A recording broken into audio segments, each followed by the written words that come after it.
of 2021 of the Budget, Capital, and Personnel Committee. I want to take a moment to say that this will be the last meeting that we will have the services of Michelle Coco as a clerk, and I want to thank her for working with Kathy to keep me on the straight and narrow this year. In addition to everything else she's done in the many years she's worked for the county. I guess she started here when she was 6. Just about. Just about, yeah. So I don't see her on the call, but No, she's not here. Let her know that we all have appreciated everything she does for us, and we will miss her very, very much, as I'm sure you will, Kathy. Yes.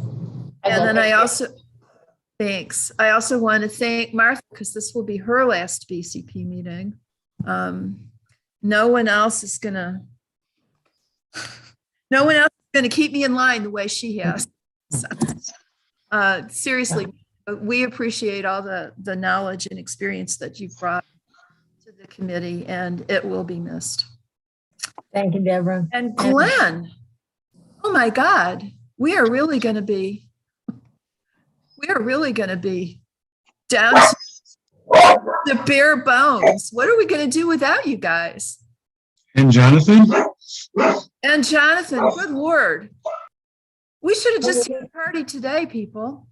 But we will have somebody's dog, I think. Oh, it's Henry's dog. Henry's dog always has plenty to say. All right. So moving forward, Mike? Can I just add that absolutely what you said is correct, and we will miss all of these people. Yeah. Michelle and Kathy are the only folks around that have been here longer than I have. They know how to keep our legislature in line in the best way and always are professional. Michelle's had issues with health over the time. She's persevered through those, but she's never, ever let us down, and we appreciate that. And Glenn has been a great member of this budget committee and has a lot of good ideas based on his experience. Jonathan, you have brought us good advice most of the time. I like no comment the best, though. And Martha, you've been you were a great chair, a great budget chair, and certainly have done a fine job for us. Thank you, Mike. Hear, hear. Maureen, did you have something you wanted to offer? She's got a hand up. Oh, I'm sorry. I didn't mean to. Oh, okay. I was going to say an Irish blessing in the chat. I must have hit the wrong button. I want to wish everybody well. I'm going to miss a lot of you, but don't be strangers. Yeah. Don't be strangers. Come on. It's a good crew. And have fun. Have fun in your post-legislature life. Please. And put it on Facebook so we can see it. Yep. Yep. Every other Tuesday night, you bet. Okay. All right. All right. Now, can I get a motion on the minutes of November 8th and November 23rd? Martha moves. Can I get a second? Mike seconds.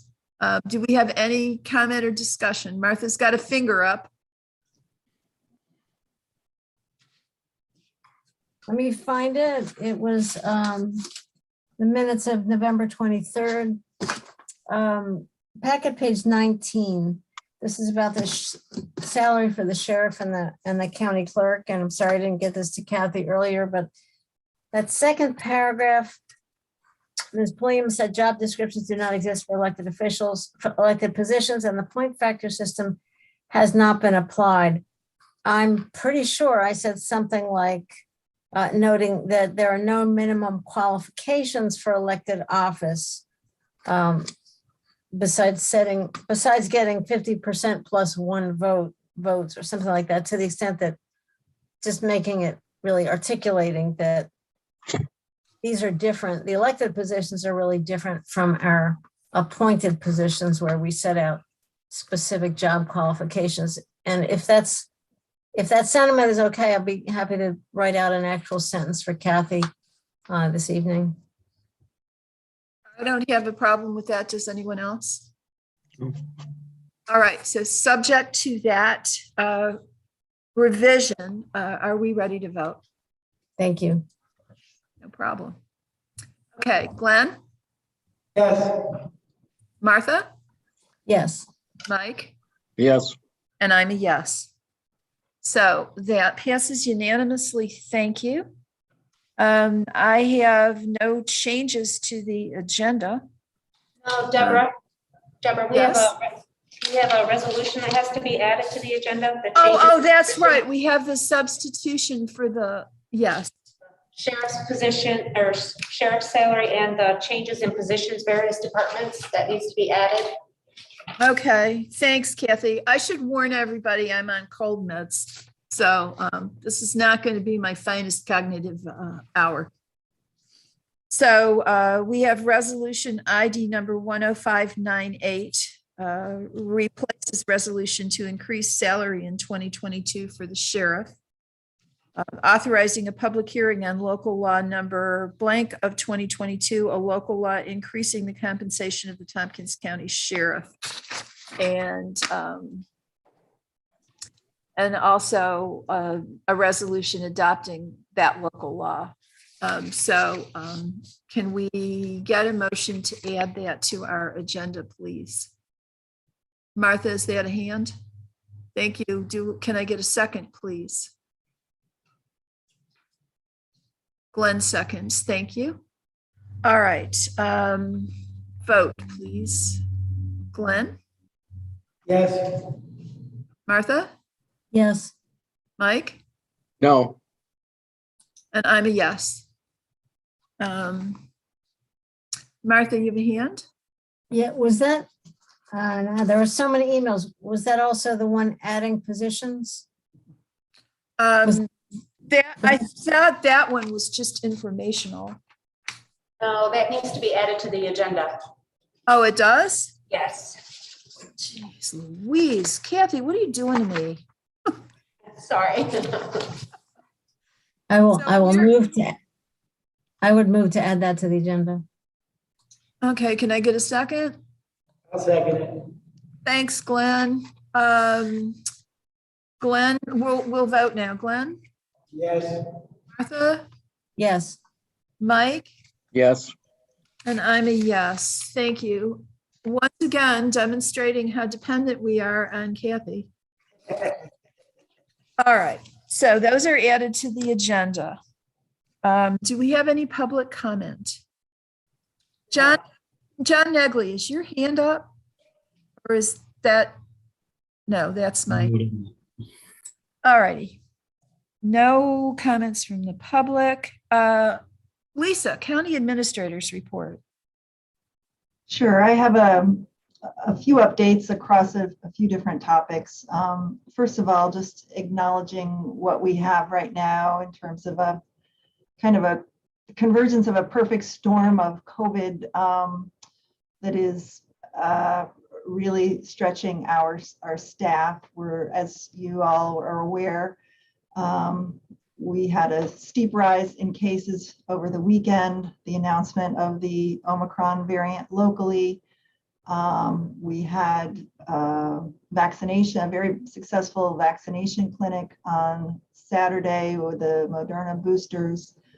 And at the same time, on late Friday, the announcement of the New York State mask mandate, which takes effect today, and which calls for the enforcement of the mandate via the local health departments.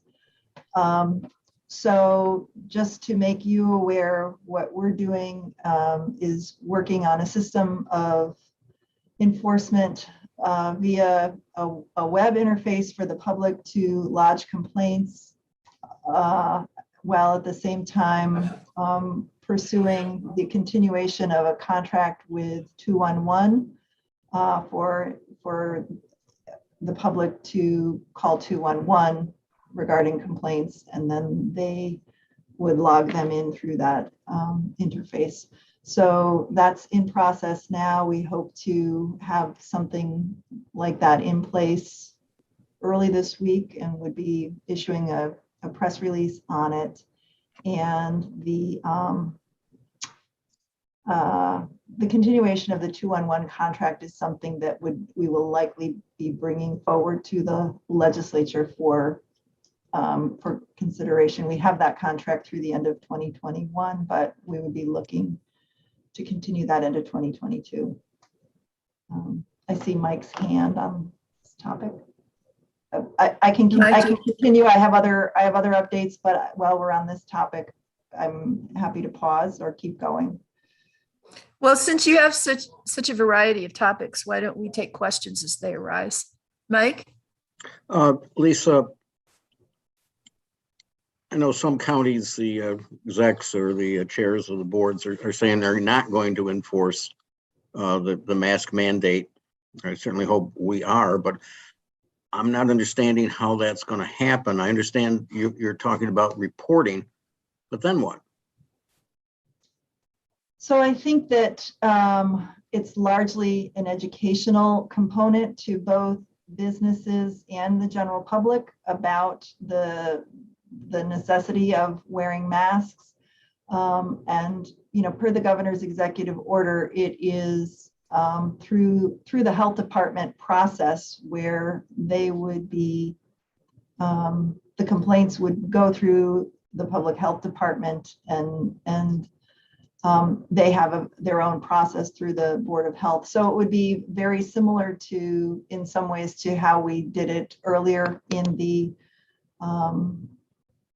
course of COVID.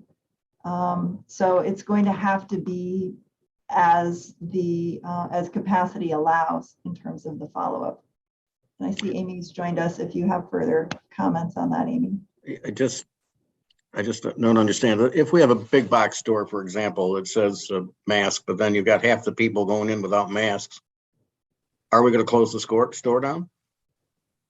No. So we're going to, no, what it is, and I know Jonathan's also been in discussion with Liz this morning.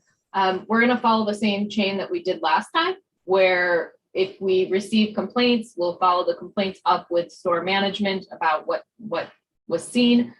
From there, it'll follow normal public health procedures, which means it would go to the Board of Health and go through that process. I am not as familiar with that process as Jonathan is, so I don't know, Jonathan, if you want to comment on how that process works. There's a fine associated Slowly. with it. It is slow. There's a fine associated with it, not a closure of the store.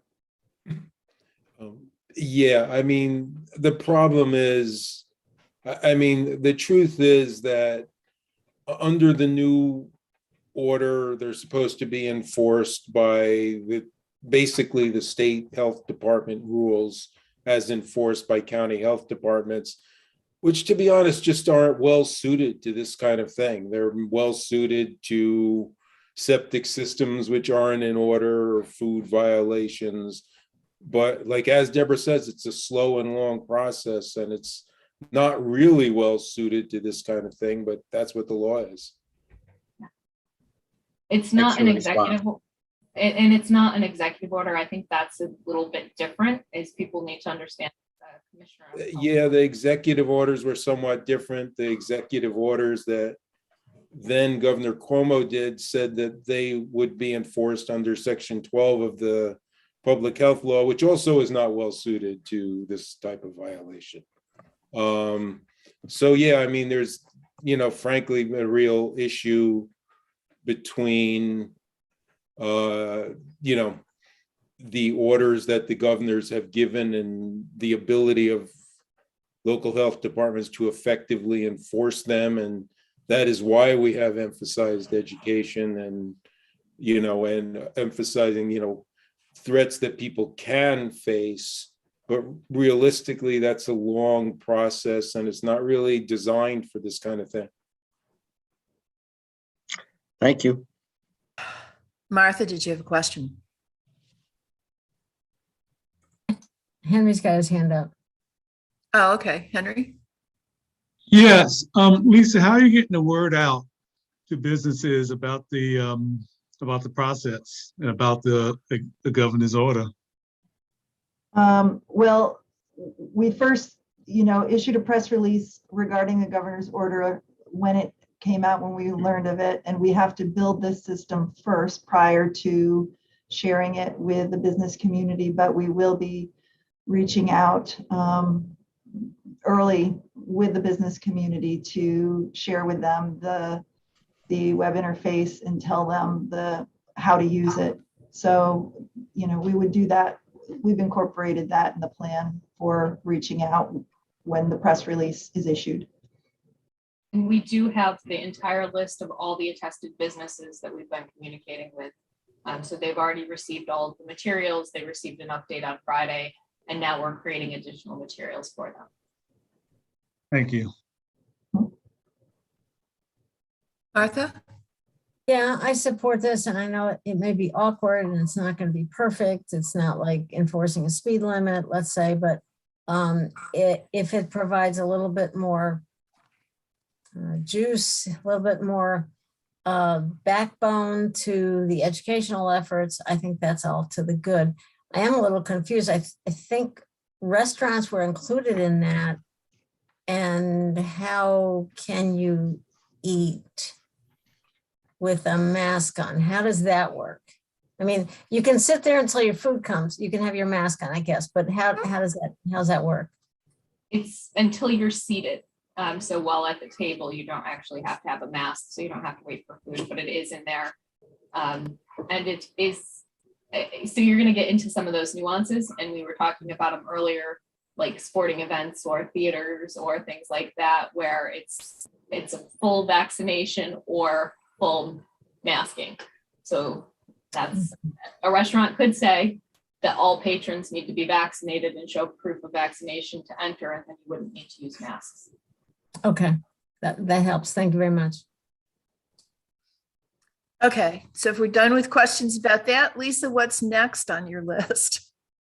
So I wanted to speak to the white collar MOA. They are concluding their voting right now. They had 4 days of online voting last week, followed by today in-person voting. So I'm still waiting to hear. They're going to need to certify that prior to letting me know. Cautiously optimistic about it. If it passes, we would be bringing forward a resolution to you for ratification at the December 21st regular meeting of the legislature. I just sent out an email regarding that. Originally, we thought we may need a special meeting due to the timing, but that's no longer going to be necessary. So that's that bullet point. See another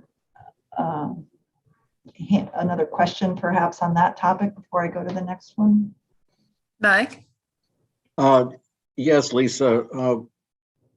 I think you were going to give us a breakdown of the elements of this contract and the actual bottom line cost, and I don't think I've seen that yet. Yeah, I do plan to bring that forward to you guys. Okay, good. Thank you. Sure thing. We'll get that 12/21? Prior to, Okay. yes. Mm-hmm. And then, so the next topic, I wanted to say that we've concluded 2 full days of a smart work process with staff of county administration, finance, and ITS regarding our budgeting and finance process. This is all in preparation for procuring an integrated financial management software system to help us better prepare the budget, but also integrate with our current system, which we now lack an interface and an integration between those two. And prior to going and purchasing a new system, it was very useful for all of the parties involved to sit and and talk through the workflow and the process and determine what we really need and to determine why we do what we do and whether changes in process would be beneficial to us before we embark upon purchasing new software. So there's more work to be done on this front and more to come from that, but just suffice it to say it was a very beneficial process and we learned a lot by going through that together, all of our staffs. And then finally, because Ruby's not here, but I believe, she was been stranded in the airport a little bit today. She intended to notify this committee that the RFP for the compensation study has been posted as of December 10th in multiple places. It's up on BidNet. People can submit questions. The final day for submitting questions is January 3rd, and then it closes on January 10th. So that is underway. Good. Any questions? All right, then moving on. Drew, I see you're here for Rick. I am. Hello. Yeah, what good news do you have for us? We are kicking off the 2021 audit this week, so that's the great news. I think Rick did all the updates for the sales tax last ledge meeting that we have. Right. There's a couple resolutions here and I can speak to those when they come up. Other than that, we really don't have anything else to share. Best wishes for everyone for a great holiday season and stay safe and healthy to everyone. So Thanks, Drew. You too. Does anybody have any questions for finance before we move on to our resolutions? All right, so next up, Henry, you have a report for us from WDIC. Yes, we finally passed the diversity statement after about a year of debating it, and it's coming up on the agenda. We also discussed our status as an advisory board, but with special treatment. And we voted a resolution that we wish to stay an advisory board that meets 12 times a year and directly communicates to the legislature, which it has in the past. And I think that's about it. Okay. Well, I have a question, but I reserve it till your resolution comes up. So, Okay. Okay, Thanks. great. Thanks. And Ruby is not here. I'm sorry, Martha? Yeah, in this consideration of committees for WDIC, Henry, I was wondering, is there a requirement for a certain number of legislators on WDIC, or is there a practice of how many legislators? Well, Kathy can answer the question, but I don't believe there is a requirement. I know that before Ann and I joined, there was Ann and Leslin on it. The four of us were on it, and now there's just the two of us. Well, three of us on it now. I'm sorry, Henry, you're going in and out. What? Okay. First year there were two legislators on it. Then Ann joined and I joined. There were four legislators on it, and this year there was three legislators on it. But it's an advisory committee, not a standing committee. It's an advisory board. And usually the chair and vice chair are legislators, is that right? Usually it is, but this year it's a staff member who's the vice chair. Okay. All righty. Thank you very much. So it's one of the distinctions is that 5 legislators, it tends to not have 5 legislators on it, usually fewer. Yes, it's fewer, and also we have community and staff on it. Right. Okay. Thanks, Henry. Sure. Thank you. Anyone else? All right, then. As I started to say, Ruby's stuck in an airport somewhere. She did send us demographic data. I don't know. She said she might be able to join us towards the end of our meeting. So I guess we will wait and see if she can do that. If not, we'll see if we can review this demographic data, perhaps at a legislature meeting in the near future. Which moves us on to our resolutions. So I've got Resolution A, delegation of authority to authorize certain tax and solid waste fee refunds under $500, ID number 10499. Can I get a motion on that one? Rich moves, Mike seconds. Who is going to explain this one to us? Mike? If we didn't pass a resolution like this, then every time there was a refund, we would have to have a resolution come to the county legislature. This authorizes the small mistakes or changes to be handled by staff up to $500. Okay, so this is one of those annual things we do? Yes. Okay, and I just had a question. Why is this the county administrator's purview and not the director of finance? Just out of curiosity. County administrator signs the checks. Oh, okay, okay. All right, thank you. All right, any other discussion or questions? Ready to vote? Glenn? Yes. Martha? Yes. Mike? Yes. Rich? Yes. And I'm a yes, so that passes. Thank you.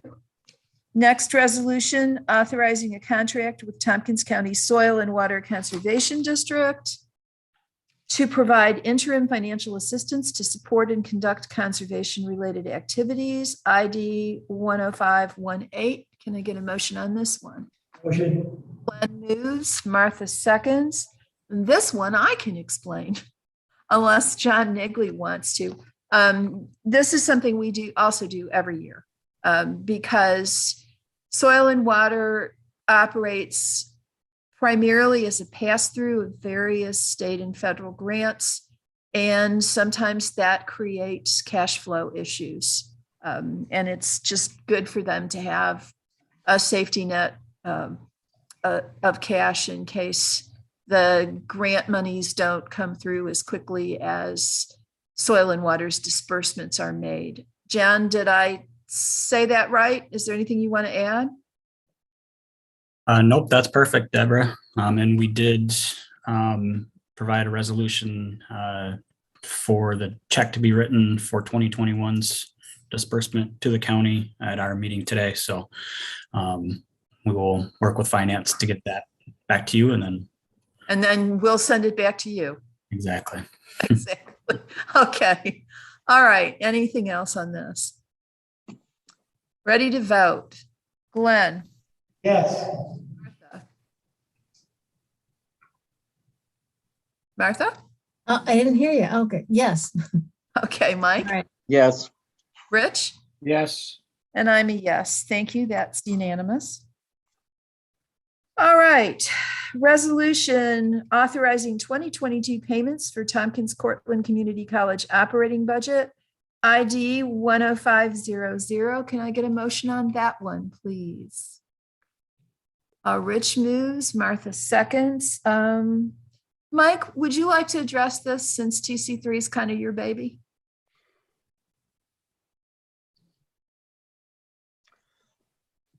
It's cash flow. Right.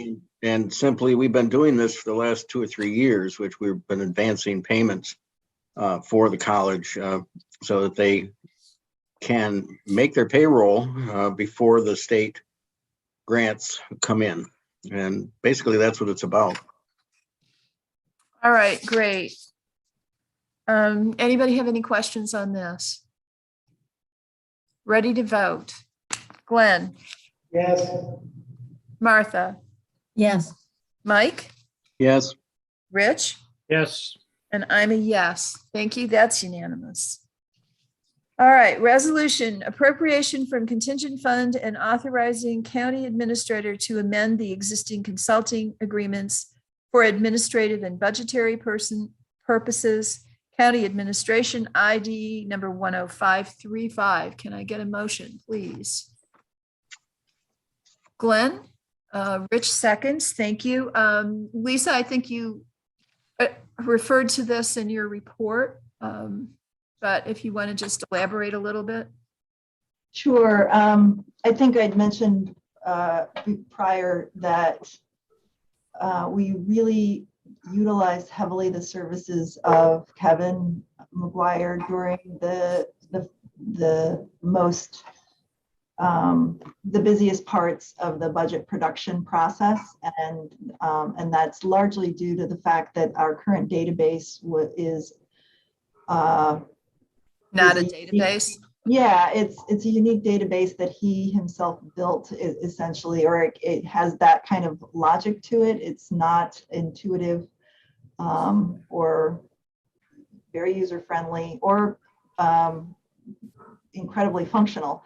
So we are looking to replace that with a more integrated system. But in the meantime, that's the bulk of the funding had gone to the level of service needed to consult with Kevin, and the fact that we had two brand new budget staff come on that needed that type of transitional support. But however, that was just for about 1/4 of the year. The budget process is a year-long process. And so, and our budget staff came on in July and August. So while we think that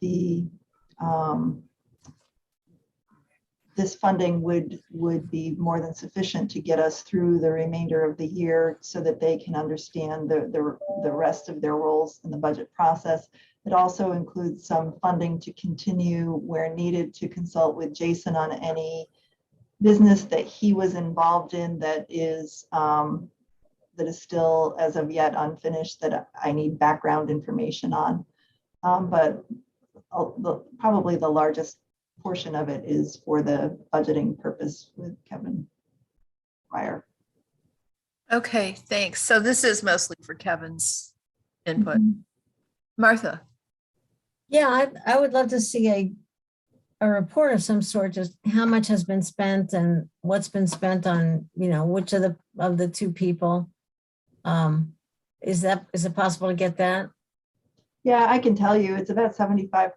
I believe about 75% has been spent with Kevin. But it's really just the expenditure, if you're asking for that level of detail, we certainly have it in the finance office. Has the full 20,000 been spent already? Yes. Okay. And so do you expect this additional 10 to be similar percentages, mostly Kevin? Yes. Yeah, Okay. I mean, it was all, during the height of the budget production, it was weekly, sometimes daily consultation with the budget staff, with Kevin, about how to get the functionality that we needed out of the software and to understand the process. Yeah, I was in the admin office, I think you remember, somewhere in the middle of the budget season, and there was a lot of that conversation in fact, Kevin was on I guess Samantha's screen when I walked in. I was able to say hi to him. So I know that he was a big part of our process, and I appreciate that he made himself available and was so responsive. So that's great. Okay, thank you. So is he having a good time in London? I would say so. Okay, Daniel? Yeah, I kind of wanted to put a little bit more detail or finer point on our use of Kevin and Jason. We do tend to use Jason for ad hoc questions, but they're very quick. Kevin is, as Lisa said, more of an in-depth consultation where he walks us through many procedures in kind of a step-by-step basis, both Sam and myself.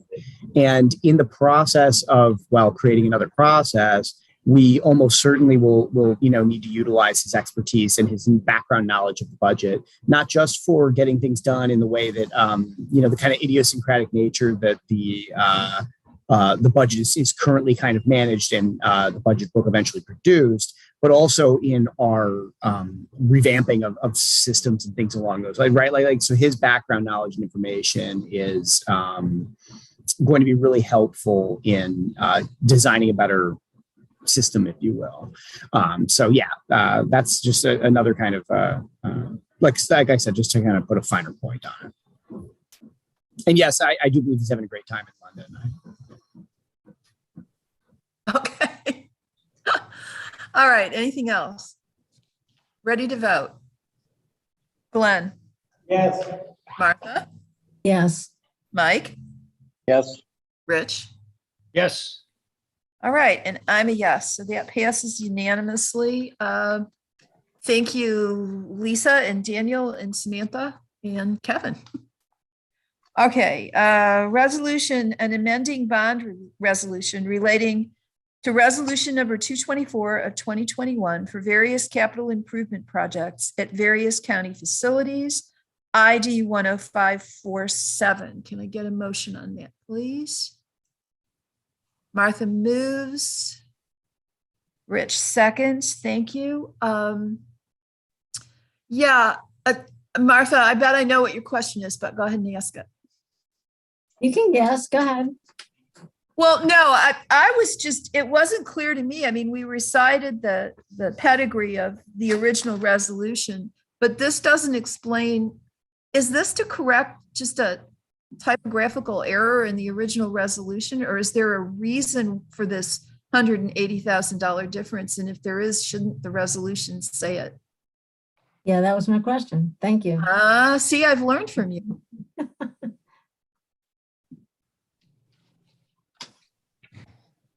I don't know if Drew can answer the question, but I know the bond council wrote this resolution for the county, so.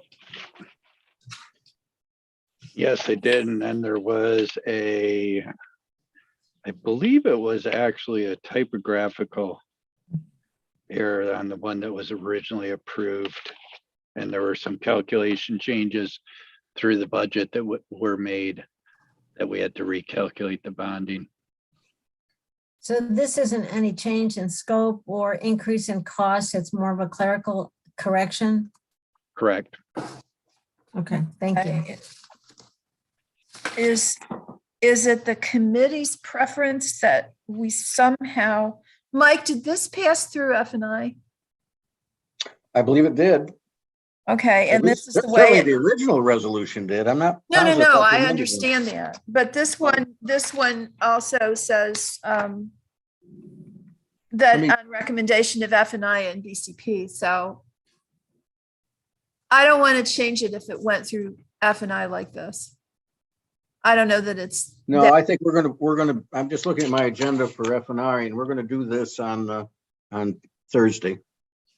Okay, well, is it this committee's pleasure to just indicate that this is a correction of an error? Okay. Yeah. On line 30, maybe 31. So intends hereby to amend the October 2021 bond resolution to correct a clerical error. Would that be the addition? If does clerical error capture what we want? Question to you. I'm sorry, what line is that? This is on line 30. I thought Drew said it sounded like there were a couple of changes, a couple of errors or updates of the numbers. But what I'm seeing on page 9E of the packet is it fixes one number in section 2 of the original bond resolution. Yeah, it says to fix it, which is why I asked if there was we could just say to correct errors. I I just want to be sure that people don't look at this and get the impression that we've added substantively to the project. Agreed. Right. My only worry would be that we don't interfere with whatever bonding council is recommending here as far as the title or the body. Could we handle it with a little memo attached somehow to it?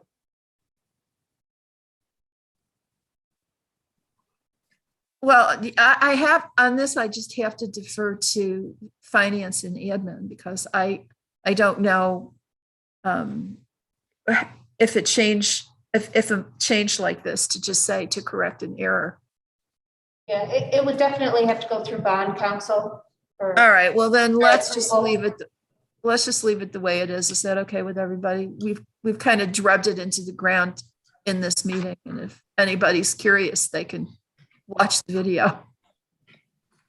And we can clarify it again in the ledge meeting. Is that all right with everyone? Because I don't want to run afoul of bond council. Those suckers charge $600 an hour. Is that okay? That's $350 a word. But they're really important words. All right. Are we ready to vote on this as is? Glenn? Yes. Martha? Yes. Mike? Yes. Rich? Yes. And I'm a yes. Okay, thanks. Okay. Resolution to revise and update the Tompkins County Diversity Statement, ID 108 or 10573. Can I get a motion on that one, please? Martha? Seconds. Henry, you're on. This is your moment. Yes, this is my moment. Yes, it's been since 2005 since we've had a diversity statement. We updated it through grueling sessions. We also took out we had Team Jedi look at it. We had the employees look at it. And so it's been through lots of eyes. And Deanna Carithis has just joined us. Yeah, do you have anything else to say? Okay. Yeah, and it's really just a brief notion of how we feel, and also she's going to do a diversity plan and other things based off this. Also, the Tompkins County Values team will also work on their values, and they've already been announced, but they'll be also planning more announcements about them, and so it all falls together. Okay, great. And I'm kind of embarrassed to say that I'm not exactly sure what the current diversity statement is. And I think for the benefit of anybody who happens to be watching this and is similarly ignorant, it would be helpful if Deanna or Henry could tell us what the current statement is, and so we know how this changes it. Sure. I will actually copy and paste the current statement into the chat. That's okay, because it's pretty lengthy. I can read it out loud. Right now, it says, Tompkins County government is committed to creating a diverse and fully inclusive workforce that strengthens our organization and enhances our ability to adapt change by developing, maintaining, an organization-wide understanding and acceptance of the purpose and reasons for diversity, recruitment and retention policies that assure a diverse workforce, a workplace environment that is welcoming and supportive of all, awareness, understanding, and education regarding diversity issues, zero tolerance for expressions of discrimination, bias, harassment, or negative stereotyping toward any person or group. And lastly, a workforce ethic that embraces diversity and makes it the norm for all interactions, including delivery of services to the public. So we're going to replace all of that with these two sentences? Yes. Yes, that's the thing now is diversity statements are much shorter and much briefer than they used to be. Outstanding. So to add a little context, so, the diversity statement ties to the mission, right? It's the vision. Usually vision statements they're short and succinct. That's really what it's intended to do. And this diversity statement, while it served its purpose and it's really done a lot of good work, and WDIC has done an awesome job, we are advancing with the times, right? We are meeting our organization where they are. And so in terms of the work, actually, I can tell you this is actually requested by Leslin sometime, I think around the time when Ann was chair about a year and a half ago. And so from there, I said, how do we make this more succinct now that we have Tompkins County values, but then also we also have our workforce diversity and inclusion policy, which actually explicates some of these things that already exist. And then in addition to that, we'll have the diversity strategic plan. So this is very similar to how, with the EEO process, how we have the statement that takes away the need for all of the other language. It's a very similar concept. So hopefully that clarifies what we're trying to do. Yes, thank you. It does. Mike. The phrase, the empowerment of employees and residents to dismantle systematic barriers. What does that mean? How do residents dismantle systematic barriers in the county? I assume we're talking about our workforce. And what does dismantle mean? So it means multiple things. So one of the things that we heard resoundingly from the workforce was that they wanted a two-part statement. So we want just like on here, you are saying these things because you want the community to hear what you have to say, and then we want to respond to what they are saying back. When we talk about dismantling barriers, we want the residents specifically to feel like they have voice in our processes so they can express concerns. And so, for example, if there's a policy that is prohibiting or a process or procedure that's creating a barrier for residents of our community and being a part of our services, we want them to feel empowered to be able to raise that to you, raise it to a department head, raise that to an employee to state those things.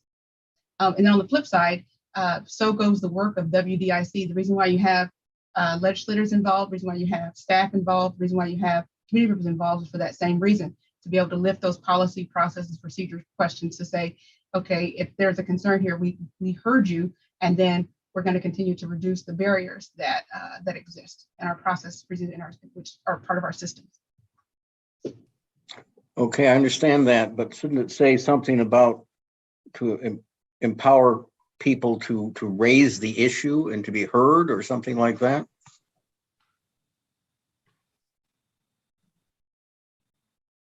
Yeah, mute and yeah. Well, I was going to say it depends on word, and so empowerment also means gives voice too, like you're able to do that, so I think it's a matter of what you decide. So I'm here just as a staff member. So I can't tell you what the answer should be. Does that make sense? Because it's hard. I can speak to you in terms of process. And it's up to this committee, right? If my understanding, we're bringing here, and Henry, you can support. I certainly like the thrust, the way you explained it, but I'm just wondering if it says that. It says empowerment is the authority to give power. I looked up the word just for conversation's sake. Here it says the process of becoming stronger or more confident, especially in controlling one's life or claims or rights. And so one of the things that we talked about before was the concept of institutional citizenship. And so we decided not to use that word, but we used the word empowerment to actually have that same thrust, because then we started talking about citizenship. Not everybody's a citizen, that's a technical term. So how do we use the term resident instead? And then also in terms of empowerment, you said give. There was another definition here, authority or power given to someone to do something. So when we say empower, we want people to feel like when they come through the door, they have voice, just like you were describing. So again, I'll stop there. It's up to you, but based upon my reading of the thesaurus right now, because again, I knew this was going to happen. So I said, let me wordsmith and identify each one of these words and what that means. Based upon one of I think this is the Merriam-Webster dictionary, right? No, this is Oxford dictionary here. The word empower does mean to empower or give someone the authority to raise things. I think, Deanna, that the issue that Mike may be having is not so much with the empower word, but with the dismantle word. Is that right? Well, that's certainly an issue. Okay. I don't know what it means to empower people to dismantle. So to take something apart or to well, I understand what it means, but okay. But I just I don't want to split hairs here, but if that's the problem I'm having, is what authority are we giving them to do what? Well, Henry, I feel like I may be overstepping my boundaries here, so I don't want to say any further, but I understand what you're saying. Go ahead. No, well, I mean, the whole thing of we're empowering people plus residents. We're not just empowering our employees, we're also empowering residents to try to dismantle, the systematic barriers. And so, because there was a discussion at the WDIC about this very issue, about residents, and we wanted to make it broader than just employees, so we empower the residents too. Now, how we empower them, that's through voices, through complaints, through whatever they choose to do to empower themselves to do it. Also, one of the things just to add to that, in our new employee orientation, one of the things that we do is tell people wherever you are, or wherever you are, you have a place where your voice is important. So, for example, this morning we had a new employee we had a couple people from the highway department and 2 people, one person from mental health, another person from DSS. So if there's something that's happening within the chain of command, we respect the process and procedures, also knowing that the ultimate authority for these statements and processes lies with our legislature. So that's not in question, but also speaking to the fact that wherever seat you in, you do have a voice, because a lot of the things that I deal with in this work is people from high ranking or to maybe feel like they don't have any power.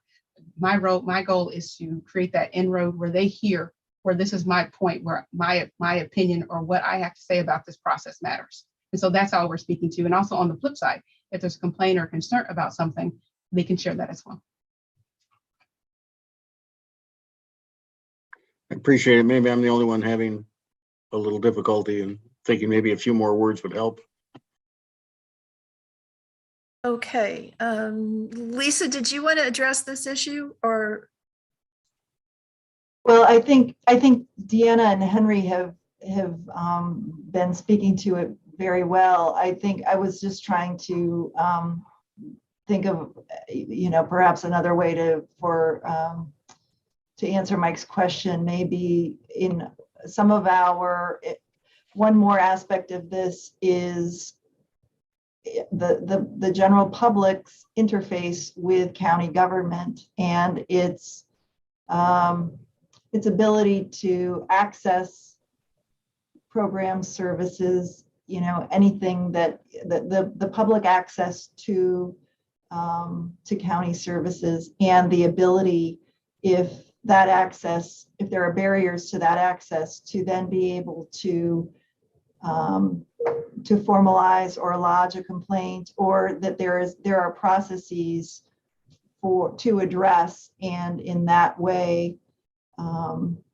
dismantle the structural barriers that exist that we don't want to perpetuate and continue. So that was just one more way of saying what I believe Deanna and Henry have already spoken to. Okay, thanks.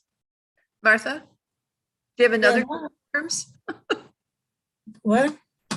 Do you have another can of worms to open? No, I just want to say, I think the way I read it, it sort of recognizes that in the actual provision of services, it's the recipients of the services who probably know the best what the barriers are. And it sort of empowers, invites, brings in the recipients to help us, understand what the barriers are and to help us break those down. So I had to think about it a little bit when I read it, but then the other part that makes me really think we should be happy to take this as is line 32, where the committee has methodically and judiciously considered multiple diversity statement revisions. I can just imagine what's gone into that line. So I would be happy, and especially you're taking a big paragraph and boiling it down to 2 sentences. That's hard work. And I think if this is what the people who've worked on this wanted to say, I'm fine with it. It works for me. Thanks, Martha. Rich? I like it. Thanks, Henry, and your committee for all the work. Thanks. So can I make last comment? So Mike, I'm really excited about this because I feel like this is going to be my inroad for a cup of coffee, because everything that you just said is a part of the year's worth of conversation. I want you to see. So we had folks who said, why are we using all these words? Or there's too many words, or can we add more to it? You know, and so this right here is a microcosm of a year's worth of conversations. And at some point, what ended up happening was everyone said, what can we live with? How can we say that we heard the employees through the listening process? How do we say that we also heard the community members that weighed in? And so there are myriad ways to go about this statement, but I'm really excited about where this conversation takes us. And I'll stop there because I just think when you said that, I said, well, it's up to you. I know, you know, and what you decide to vote on. But I also would like to just note that methodically and judiciously came straight from my heart to to all of you today. Okay, I don't think it means we're going to have people tearing down buildings. So, I mean, I think we're cool. And as Martha said, if this is what y'all worked on and this is what y'all arrived at, we should accept it. So if we are ready to vote. Kathy's got a question. Deborah, can you remind me of who moved and seconded the resolution? No. Does anybody remember who moved and seconded it? I thought Martha and then Mike. Okay. Okay. Well, since Glenn's the only one that remembers, that's what we'll go with. All right, let's vote. Glenn. Yes. Martha?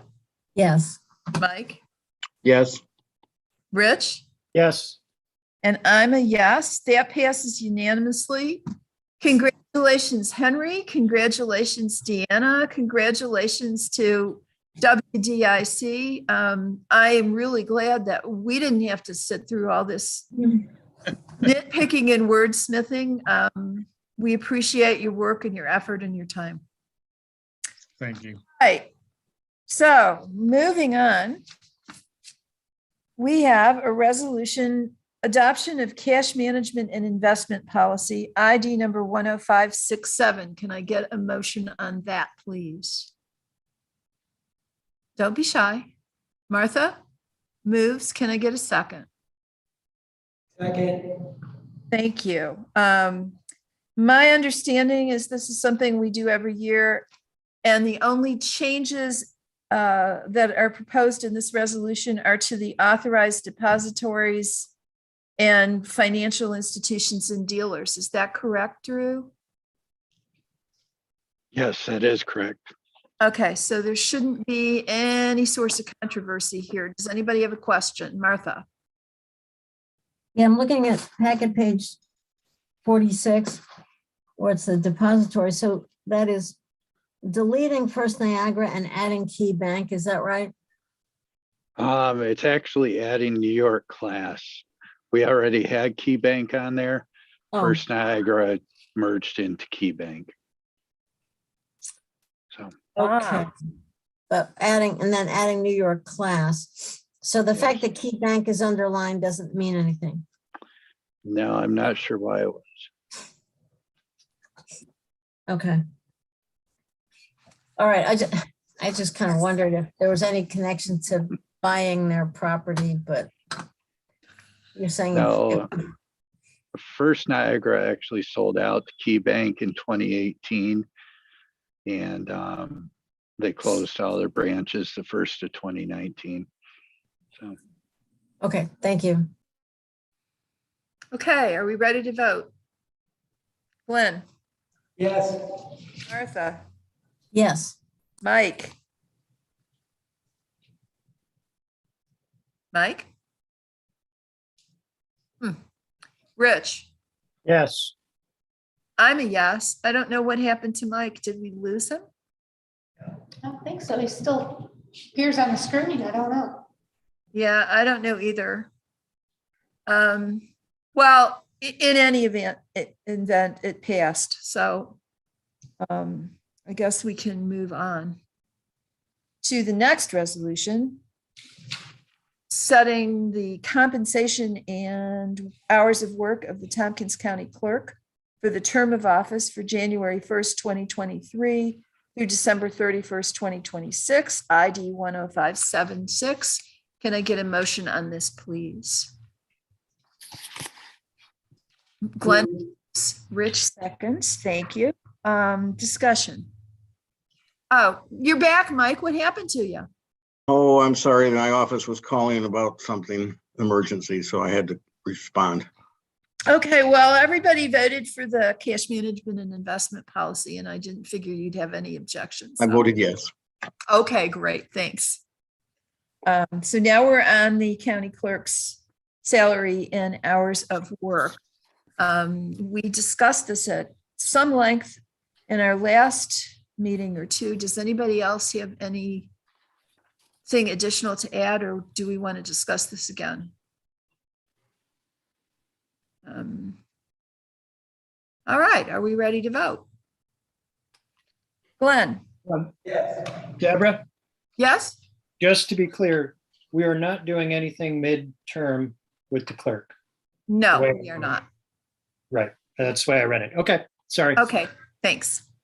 All right, Glenn, were you a yes? Yes, I am. Okay, Rich? Yes. Martha? Yes. Mike? Yes. And I'm a yes, so that's unanimous. Thanks, everyone. Now, before we move on to the next resolutions, let me explain and make a plea. After our discussion at the last couple of meetings, I bifurcated the issue of the sheriff's salary and had one resolution to raise the salary starting in his next term, and then another resolution to raise his salary midterm early next year. And I did that because I know that at least one of our number has very strong objections to midterm salary increases for electeds. And as I said, I understand people have that objection. But I do think that this is the kind of issue that should be decided by all 14 of us and not just the people on this committee. But I don't want the compensation question for the next term to be snagged and held up by the question of whether or not there should be a midterm increase. So the first resolution is a pretty easy one, and that is the resolution setting the compensation of the Tompkins County Sheriff for the term of office January 1st, 2023 through December 31st, 2026, ID 10572. Can I get someone to move that? I will move it. Glenn moves. Can I get a second, please? Rich, second. And Deborah, this is the one that's actually in our packet, page 51. Yes, ma'am. Okay. Yes, this is the one that would increase the sheriff's compensation to a level commensurate with a job grade 91. Whatever that ends up being, starting on January 1st of 2023, which is the next term. And as we discussed, the rationale for that proposal is that he or she should be paid at a job grade one level higher than the undersheriff. So that's that motion. Discussion. I've got Martha and then Lisa. Oh, why doesn't Lisa go first? Lisa, you can go first. Okay. Well, I just wanted to share some information that may be contextual for you as you have this discussion, and that I just received word and permission to share that the white collar voted in favor. So that's great news. I'll be sending notice out to legislators and to our staff, our management confidential staff, who will also be impacted. But great news. And Mike, to your point, I will be sending out information as to the the background and the impacts. And that will directly impact what the job grade 91 compensation level is for the purposes of setting the sheriff's salary. Okay, but his salary would be impacted in any event, right? Yes. Okay, thank you. Okay. Lisa, that's great news. You're just knocking them all out of the park here. This is just like, where have you been all our lives? Jason started them and I'm closing them, so. Well, that's fantastic. That's just great. So the annual increase, so the salary will be set at grade 91, and Right. whatever that is in January 2023. Yep, that's what the sheriff's salary will be. Okay. And certainly, I think by the time that the petitions need to be filed, that number will be public information. Okay, thank you. And congratulations, Lisa. That's great. Yeah, that's great news. Thanks. You know, I didn't want to sound. White-collar employees too. Yeah, I want to go back and just say, I think that this is a really a good package for our employees. I wouldn't have wanted it to go forward if it wasn't, in terms of the compensation that they'll be receiving, the changes in health insurance.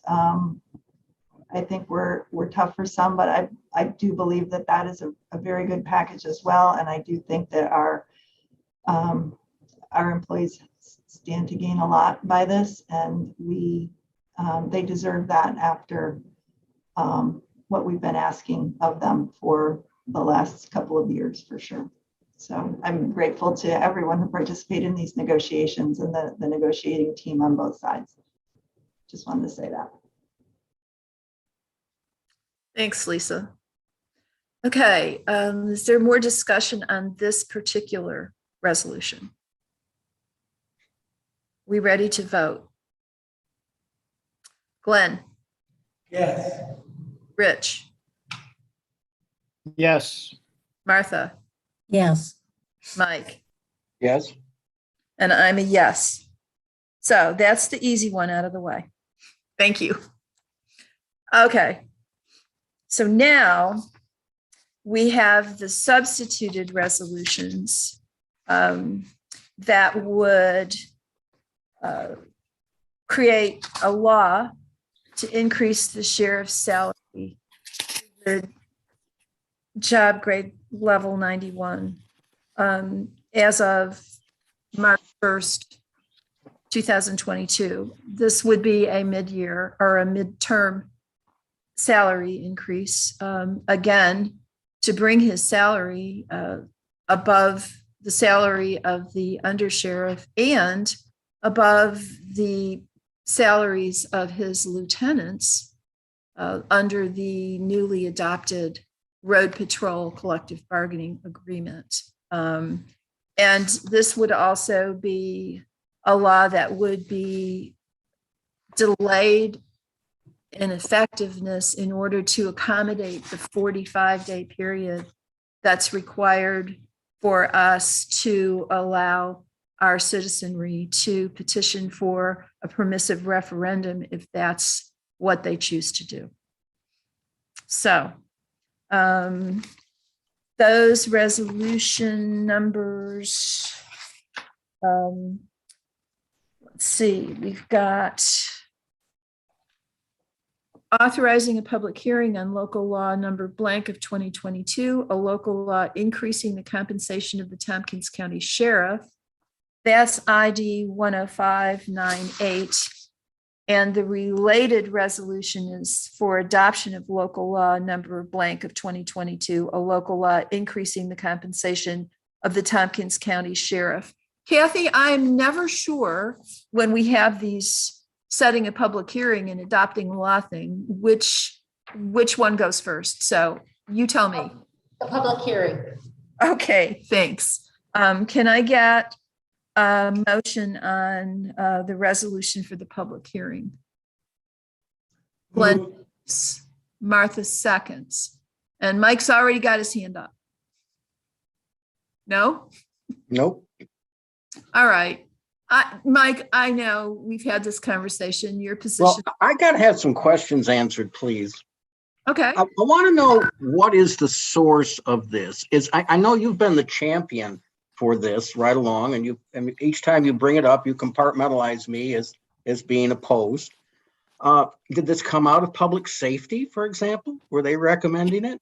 Who recommended this? Did the county administrator recommend it, that we bring this forward, or is this something that you're just championing? Well, I know that the impetus for considering the salaries of the clerk and the sheriff was, Kathy telling us that this was something we needed to do.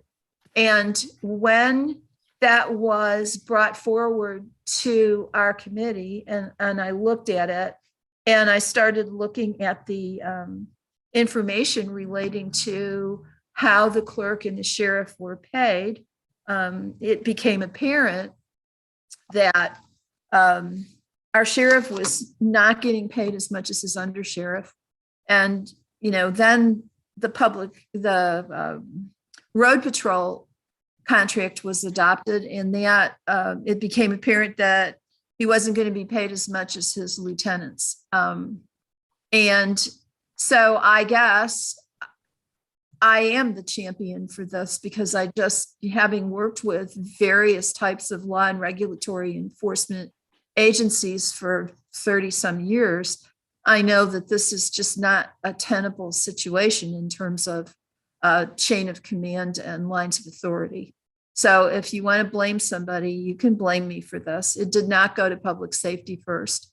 And it's not that I'm trying to compartmentalize you, Mike. It's that you and I are of two very different opinions about whether or not this situation can and should be corrected before the beginning of the sheriff's next term.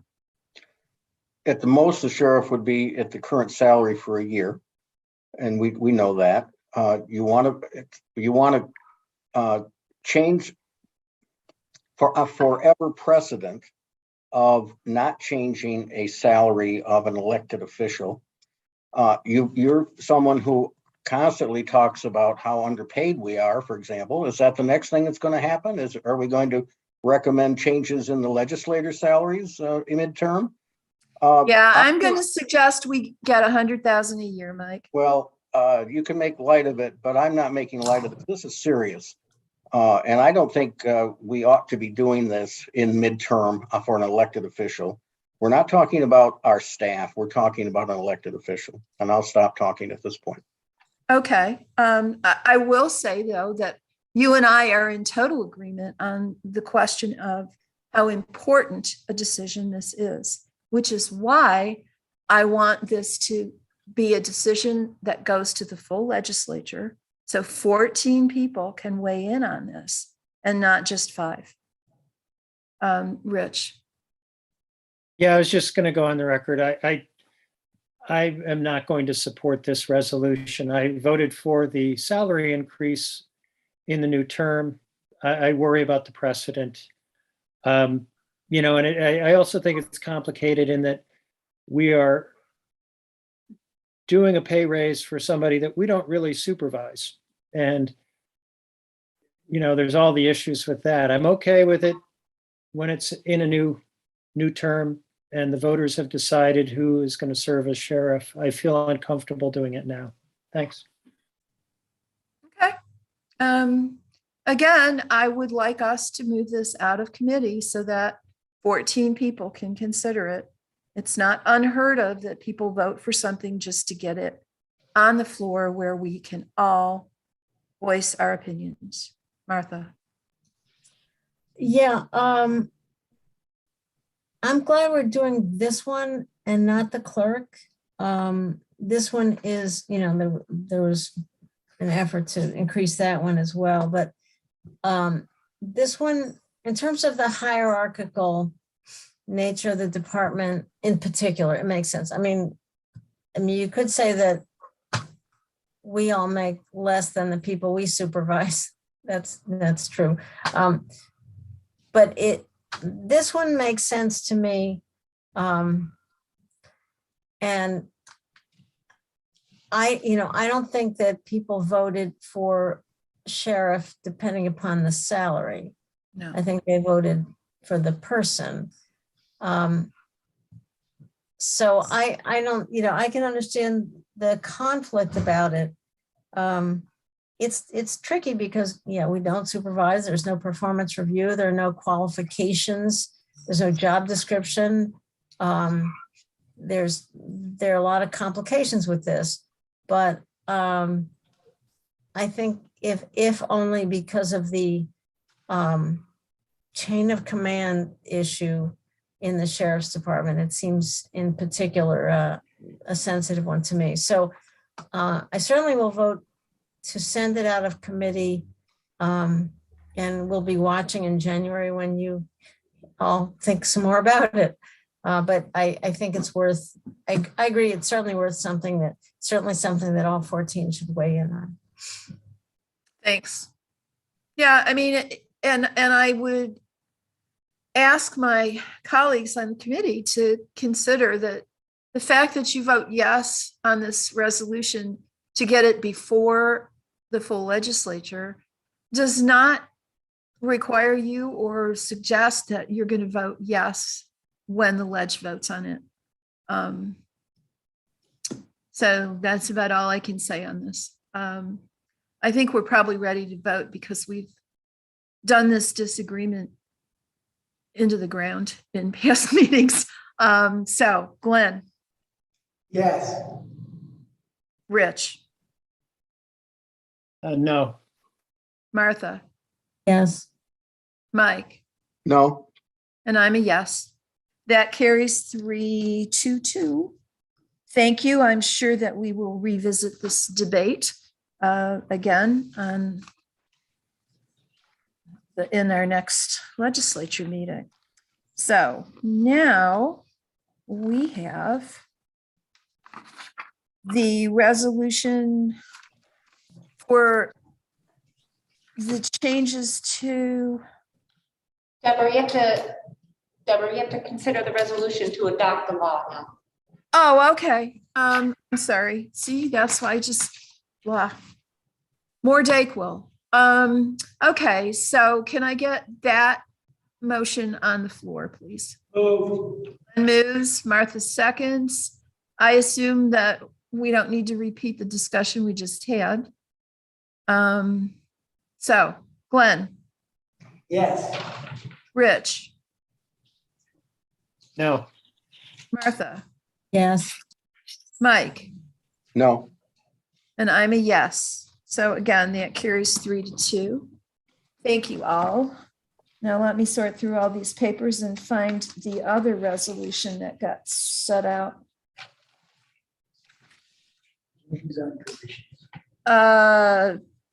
Yes, I found it. So that would be resolution, changes in positions, various departments, ID 10597. Can I get motion on that, please? I'll move it. Okay, Glenn, a second, please. Don't be shy. Thank you, Martha. Okay, any discussion? Anything that admin wants to tell us about this?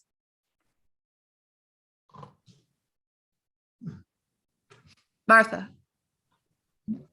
Well, Lisa did unmute herself, so. Oh, okay. Just to tell us she didn't have anything to say. No report. Okay. When I went down that list, I like, holy moly, did we really approve 40 new positions? Is my question. And I now maybe some of them are positions where and I'm thinking, for example, the Community Justice Center, 2 positions there. We voted, I think we must have voted in 2021 to fund like the partial year. And then this is putting those positions formally into the target system, right? Yes. It's a great question, Martha. So during the budget process, I think I had stated there were some departments that created new positions or added new positions without needing to come forward for additional funding or an over target request. So some of those would be reflected in this. Not all of these would be would require new funding, new county funding to enact. So it's a combination. Certainly some of them do, but I think that this just makes all of those changes evident in one resolution. Which is the scary part of it. So maybe by the time of the ledge meeting, we could get a memo that says, you know, these are grant funded, so it's not on the local share, or these are, you know, we're already decided and we're just incorporating them formally into target or whatever. If you could sort of categorize those a little bit, I think it would, I mean, I'm just thinking, if the public looks at this, that's like a big bite to add 40 positions. 2020, we, I guess, removed 47 positions. So it sort of feels like, okay, we just put everything back. I'm not sure we did. So I think it would be helpful if we had a little bit more nuanced explanation. I really appreciate that. So these positions are all accounted for in the budget we passed last month. Is that correct? Correct. Mm-hmm. So there's no sticker shock associated with this really, other than the fact that we haven't really seen it all put in one list this way. That's right. Yeah, the sticker Okay. shock is the list. So thank you. Okay.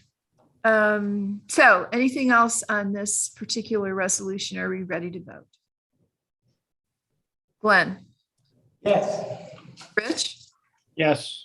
Martha? Yes. Mike? Yes. And I'm a yes, so that passes unanimously. Thank you. And we have an information item on HR budget transfers that's pretty teensy. Oh, look, we've got a chat from Drew. Discuss the bond resolution update with Rick. Was one number that changed. The original number was incorrect. No changes in project scopes, etc. Thanks, Drew. All right. It was basically a typo. Yes. Okay. All right. The only other thing we have is advisory board appointments to workforce diversity and inclusion. Rachel Graham, Lisa Holmes, and Ken Clark. Kathy, do we need to vote on this? Yes, you do. Okay. Anybody have any comments or discussion? Or are we ready to vote? You need a motion first. Okay. Would somebody like to move this? Mike moves it. Martha seconds. All in favor. Glenn? Yes. Rich? Yes. Martha? Yes. Mike? Yes. And I'm a yes. So I think that's everything for today. Does anybody have anything they'd like to discuss or mention while we're all here? Martha? Yeah, it's about the workforce report. So I guess, did you want to just have this go to the full legislature? How would you suggest we deal with questions, et cetera? Well, I mean, I would assume that you would like, you have been the major champion of getting this information out to the legislature. I would assume you would like to have it presented before you depart on 12/31, which means I think that we should just ask Ruby to present it at our December 21st meeting. I don't think it needs to be a big, long production, but I don't know if Lisa would want to make that part of the county administrator's report, or if we would have it as a separate item. either way you'd like to do it, or we can ask Leslyn her preference, because I think under the county admin report, we'll probably be doing COVID update. Right. So wherever. Yeah, I mean, I think it deserves attention just in quickly looking at it. For example, on the page, employees separated from county employment between and including January 1st, 2021 and 12/10/2021, 41% of the separations of the people leaving, 41% were people resigning.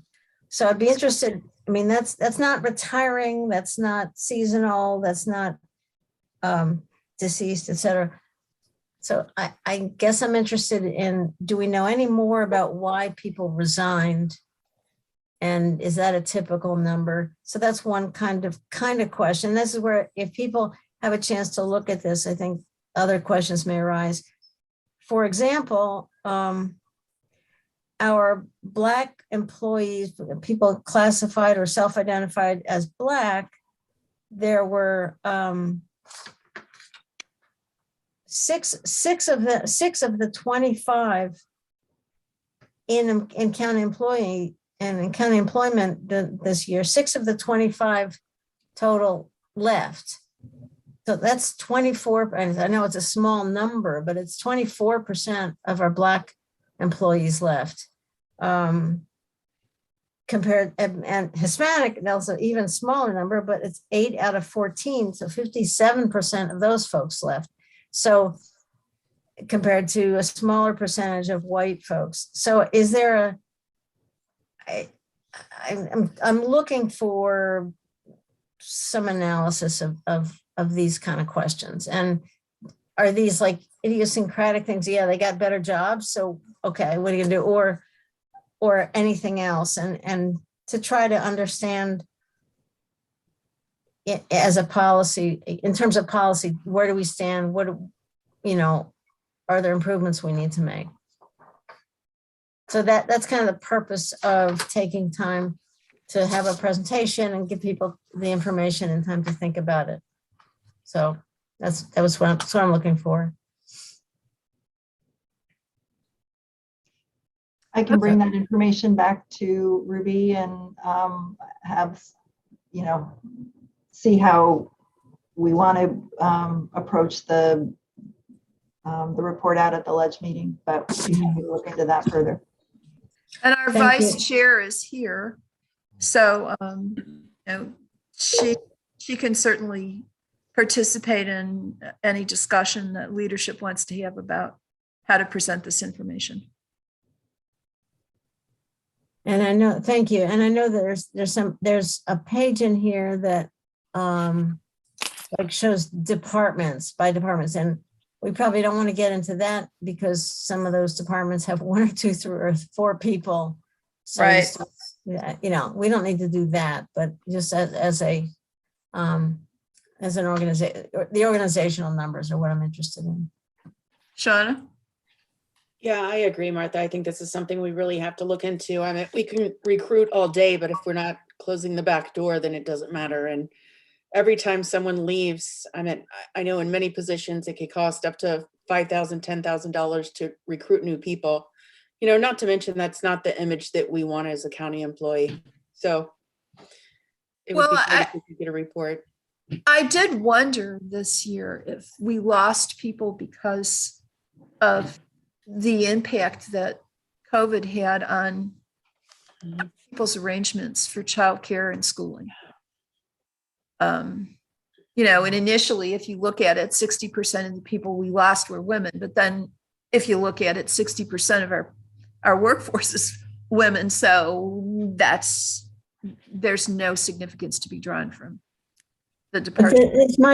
This might take, you're raising the question of sort of trends.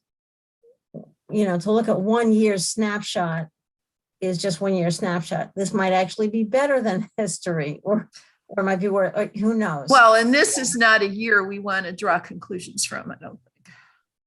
Right. So that would take more work to look at over, what are the trends over several years. And I don't know if that'd be part of the compensation study, in fact, but I guess not, since that RFP is already out. So, Well, I will say, I've spoken with Lisa a couple of times in the last few days, and she's expressed a great deal of concern for how overtaxed our workforce is. And now it doesn't seem like this is ever going to end. And over the weekend, I had occasion to attend a social event, and one of the people there was one of our health department nurses. And, she was, when I asked her, about how it was going, how she was holding up, I mean, she just started, she was in tears by the time she finished, talking about how for month after month after month, she's had to work maybe 13 or 14 days in a row without any time off. And those are not your average 8-hour work days. They're 10, 11, 12 hours. And they had asked her to work this weekend, and she finally just said, no, she couldn't do it. And she seemed really defensive. And I said, nobody's, faulting you for taking some time out to recover. But I'm sure her experience is not unique. So we have to understand the kind of stress that our people are under. Anyway, that's all I got. Martha? Yeah, I volunteered at the booster clinic on Saturday, and I was exhausted. That was just one day, and I can only imagine. So Lisa, it's like a year ago, anniversary of these things, a year ago when we were talking about putting out more, recruiting for project assistants and other people to help with contact tracing, et cetera. It's great if hospitalizations are low and stay low, but when the case numbers are this crazy, just multiply that by all the contact tracing and the following up of people in isolation. So that's what I'm worried about. So do we need more people to do that kind of work? Do we need another, round of recruitment? Where do we stand on that? And Amy's here too, who can speak to this issue. It's something that we're constantly talking about and taking the temperature of, and recruiting and bringing people on along the way. Amy, do you want to talk about this last, where we are right now? Yeah, I think one of the challenges is what everyone's experiencing with just workforce shortages, no matter where. We continue to recruit for our project assistants and bring them on. The challenge is when things are good, we don't have work for them. And when things are not good, we have a lot of work. And so the consistency is a huge challenge. And so that makes it a little more complicated than just recruiting and bringing people on. We've continued to engage nurses as much as possible.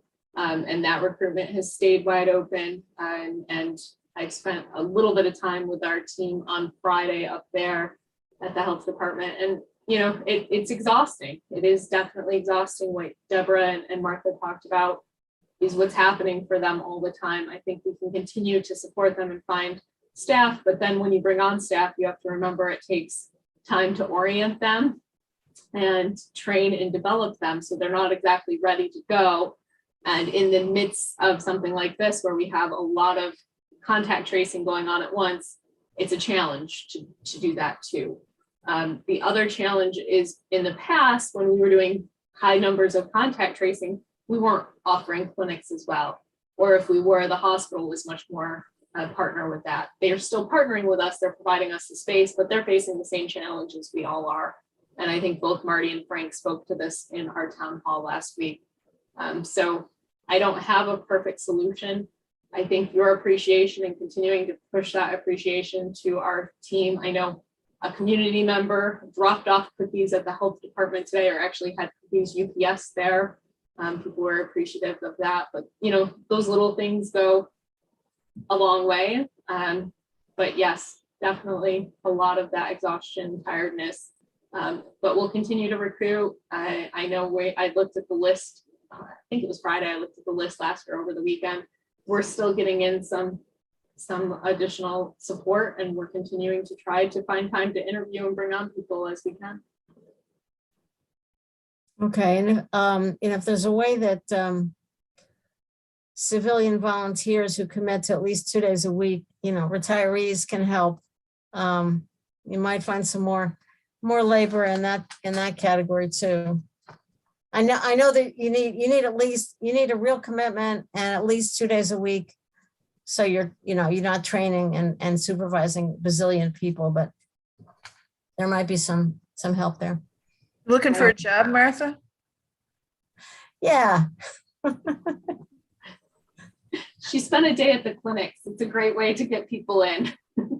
And I want to thank her for sending that text message out about how they had openings for walk-ins, because one of my constituents who's been just having a terribly difficult time getting shots for himself and his wife. I called him right after I got your text message, Martha, and I told him to send his wife on over. He's homebound, so he can't go. And he was so excited and so grateful. He's going to donate to the SPCA in my honor. And we did good stuff all the way around.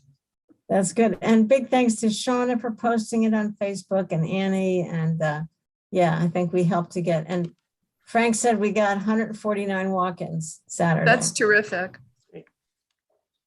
Thanks for letting us know. Yeah. Annie? Yeah, I just wanted to also say thanks to Martha helping me get my mother-in-law and her partner in there, and in the last hour of that by letting us know there were openings. And she was very nervous about having some family come up from New York City for Christmas.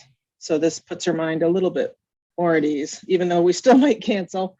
But she's very, very grateful. She wanted me to pass that along. And she said the system, she's a retired dentist, so she has her systems, and she thought it was so well run. She was really amazed. So thank you to everybody who helped with that clinic. Yeah, it was a great process. And on a high note. Okay. All right. Anything else? All right, then I would say that we are adjourned. Thank you all very much. And we'll see you on the 21st, if not earlier. Bye. Thanks for leading us this year, Deborah. Yeah, thanks. Oh, you're Deborah. welcome. It was an interesting experience. Good job. It's a big job, and you certainly carried it off very well. Thank you. It's